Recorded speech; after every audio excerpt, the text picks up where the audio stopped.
بسم اللہ الرحمن الرحیم۔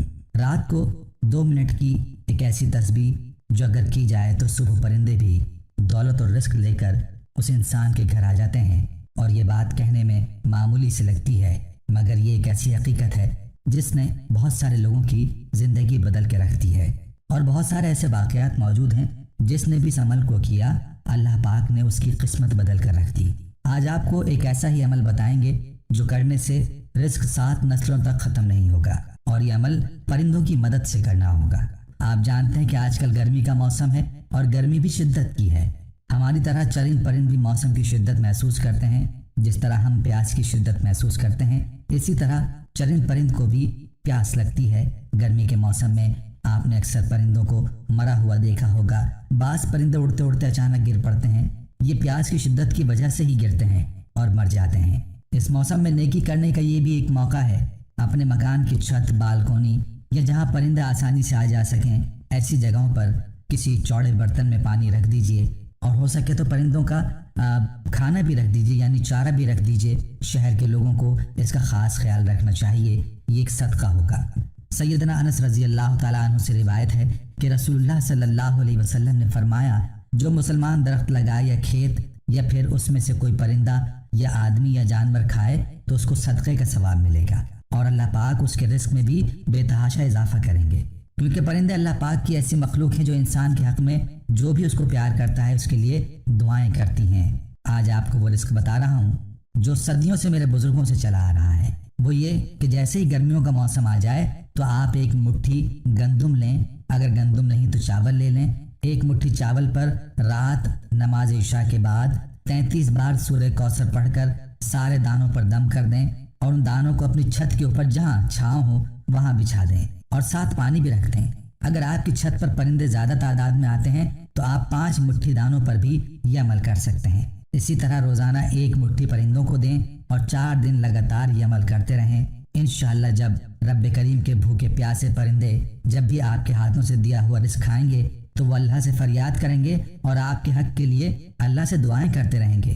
آپ جس وقت بھی سورہ کوثر کو پڑھ رہے ہوں، اسی دوران آپ کی جو بھی حاجت ہو، آپ کی جو بھی پریشانی ہے، جو بھی مصیبت ہے، کسی بہن بھائی کو دولت کی تمنا ہے، وہ کئی سالوں سے غربت کی زندگی گزار رہا ہے، حالات تبدیل ہونے کا نام نہیں لے رہے، معاشی تنگ دستی ہے، وہ جب یہ عمل کر رہا ہو تو سورہ کوثر پڑھتے وقت آپ اپنی حاجت کو ذہن میں رکھ لیں۔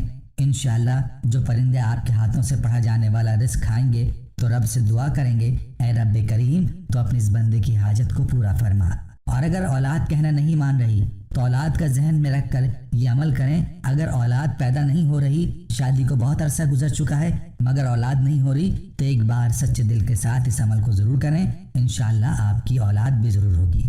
اگر شادی نہیں ہو رہی تو اس عمل کو کریں، انشاءاللہ جلد شادی ہو جائے گی۔ آپ کی جو بھی پریشانی ہو، جو بھی حاجت ہو، اس عمل کو کریں، انشاءاللہ بہت جلد حالات بدل جائیں گے۔ ایک بہن اس عمل کی فضیلت کے بارے میں کہنے لگی، میں جس کالج میں پڑھتی تھی میری ایک ٹیچر تھی، اس کی خواہش تھی کہ اس کی شادی جب بھی ہو کسی ڈاکٹر سے ہی ہو۔ اس مسئلے کو لے کر اس کے گھر والے کافی پریشان تھے کیونکہ ڈاکٹر کا رشتہ مل نہیں رہا تھا۔ ٹیچر نے بتایا کہ ہم سب گھر والوں نے ڈاکٹر کے رشتے کی نیت کر کے یہی وظیفہ پڑھنا شروع کر دیا، اور اسی وظیفے کی برکت سے ایک ڈاکٹر کا بہترین رشتہ آیا اور تمام معاملات طے پا گئے۔ صرف 3 ماہ بعد میری اس بہن کی شادی ہے۔ ایک اور بہن ہمیں اس عمل کے بارے میں یہ بتانے لگی، میں میٹرک میں تھی تو شام کو ایک اکیڈمی میں کلاس لینے جاتی تھی، وہاں میری ایک ٹیچر کو کافی عرصے سے جاب نہیں مل رہی تھی۔ جب انہوں نے مجھ سے بات کی تو میں نے انہیں اسی عمل کا کہا۔ الحمدللہ جیسے ہی انہوں نے اس عمل کو کیا تو ان کو اس عمل کی وجہ سے گورنمنٹ اسکول میں بہت اچھی نوکری مل گئی۔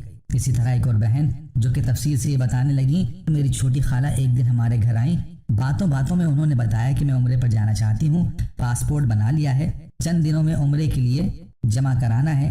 پھر وہ مجھے کہنے لگی کہ تم بھی میرے ساتھ عمرے کے لیے جانا پسند کرو گی؟ جب انہوں نے مجھے کہا تو میں بہت خوش ہو گئی اور فوراً میں نے حامی بھر لی۔ پھر میری خالہ نے کہا کہ آدھے پیسوں کا انتظام میں کروں گی، آدھوں کا تم کر دینا۔ جب خالہ چلی گئی تو میں نے پیسوں کے لیے ابو جی سے بات کی، انہوں نے کہا کہ میرے پاس تو پیسے نہیں ہیں۔ پھر بھائی سے کہا تو انہوں نے بھی کہا میرے پاس پیسے نہیں ہیں۔ میں بہت پریشان ہو گئی کہ اب کیا ہوگا، مجھے ایسا لگ رہا تھا کہ شاید اب عمرے پر نہیں جا سکوں گی۔ پھر ایک دن ایسی ہی بیٹھی ہوئی تھی کہ اچانک ایک بیان سنا جس میں انہوں نے پرندوں کو سورہ کوثر پڑھ کر دانہ ڈالنے کے بارے میں کہا۔ میں نے ویسا ہی کرنا شروع کیا۔ ابھی پہلا ہی دن اس عمل کو گزرا تھا کہ دوسرے دن خالہ کی کال آئی کہ تم نے گھر میں کسی سے پیسوں کا ذکر کیا یا نہیں۔ میں ابھی اپنی کارگزاری بتانے ہی والی تھی کہ انہوں نے بتایا کہ کسی سے مت کہنا، میں نے تمہارے لیے بھی رقم کا انتظام کر دیا ہے۔ مجھے اس عمل پر بہت پختہ یقین ہو گیا ہے۔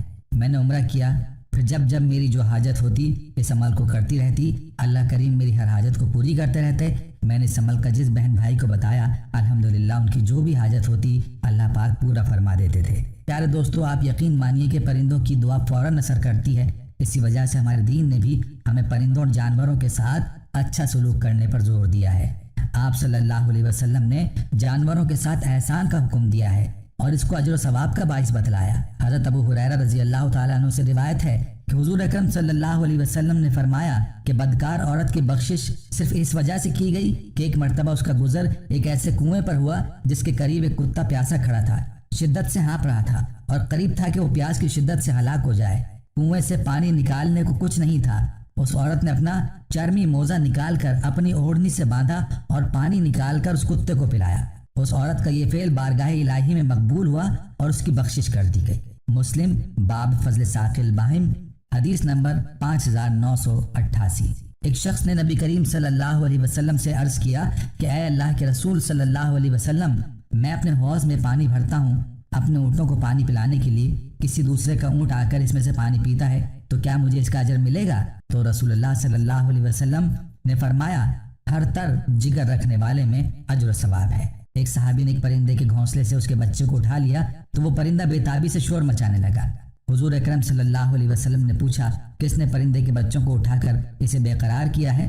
صحابی نے حضور صلی اللہ علیہ وسلم کے کہنے پر اس پرندے کے بچے کو اس کے گھونسلے میں رکھ دیا اور پرندہ پرسکون ہو گیا۔ آخر میں اللہ پاک ہم سب کو اس عمل کو کرنے کی توفیق عطا فرمائے، آمین۔ پیارے دوستو، ہم یہ امید کرتے ہیں کہ آپ کو ہماری آج کی یہ ویڈیو ضرور پسند آئی ہوگی۔ اگر آپ کو ہماری آج کی یہ ویڈیو پسند آئی ہے تو آپ سے گزارش کرتے ہیں کہ آپ ہمارے چینل کو ضرور سبسکرائب کر لیں اور ساتھ ہی لگے بیل کے بٹن کو بھی پریس کر لیں تاکہ آپ کے پاس ہماری آنے والی مزید معلوماتی ویڈیوز کا نوٹیفیکیشن بر وقت ملتا رہے۔ سبسکرائب کے ساتھ ساتھ ہماری ویڈیوز کو لائک بھی کریں اور اپنی قیمتی رائے کا اظہار کمنٹس میں ضرور کریں۔ کمنٹس میں آپ اپنے سوالات بھی ہم تک پہنچا سکتے ہیں۔ اللہ تعالیٰ آپ کو اپنے حفظ و امان میں رکھے، آمین۔